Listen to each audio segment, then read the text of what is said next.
যে বাংলাদেশে এই বুদ্ধিবৃত্তি চর্চা অত্যন্ত সাউথ এশিয়াতেই আমরা অনেক পিছিয়ে আছি।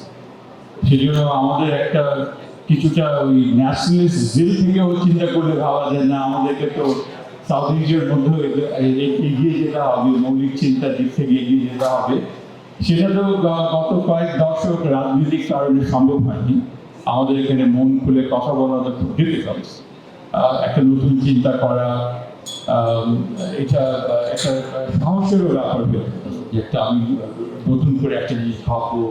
সেকুলারিজম নিয়ে আমার আপত্তি আছে, আমি অন্যভাবে সেকুলারিজমকে দেখতে চাই। ভারতে কিন্তু প্রচুর এই ডিবেট আছে যে কিন্তু আমাদের দেশে এই কিছুটা রাজনৈতিক কারণে এক ধরনের একটা একটা একটা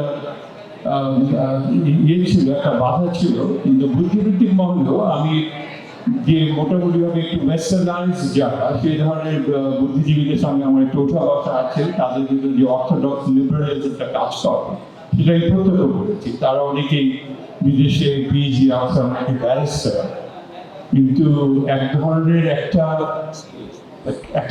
অ্যাটিটিউড যেটার পেছনে কোনো তাত্ত্বিক ভিত্তি, হ্যাঁ, যে যারা একটু ইসলামিক ঘরানা তাদের প্রতি এক ধরনের একটা রেসিস্ট মনোভাব লক্ষ্য করা গেছে, বুঝে না।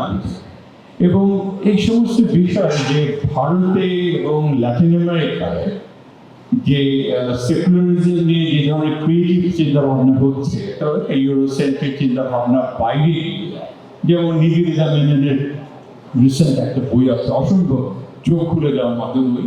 কিন্তু বাংলাদেশে আমি লক্ষ্য করে দেখেছি এগুলো নিয়ে আলোচনা করার মতো কোনো ক্রাউড নেই, যখন এগুলো আলোচনা করবো বা ইমিডিয়েটলি আমি যদি এই ধরনের কথা বলি, আমি যদি সেকুলারিজম নিয়ে প্রশ্ন তুলি, তাহলে ইমিডিয়েটলি আমাকে একটা ঘটনার মধ্যে ফেলে দেবে যে এই লোকটা বোধ হয় একটু মৌলবাদী, এই লোকটা একটু ইসলামিক ঘটনা, হ্যাঁ, একটু বিভ্রান্তি ছড়াচ্ছে এই ধরনের।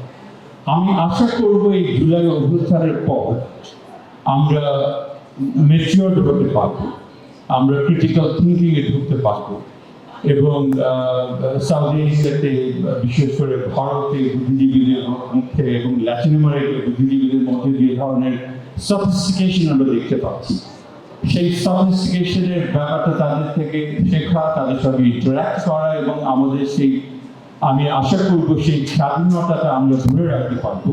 এবং স্বাধীনতা তো কেউ দেবে না, স্বাধীনতা ধরে রাখতে হবে সংরক্ষিত, সেটা আমরা পাবো। এবং ডায়ার মতো সংগঠন সেগুলো সেই ব্যাপারে আমাদেরকে সহায়তা করবে, সেই ধরনের একটা ইনএবলিং কন্ডিশন ক্রিয়েট করবে, সেটাই একটা বিশাল ব্যাপার হবে। ধন্যবাদ।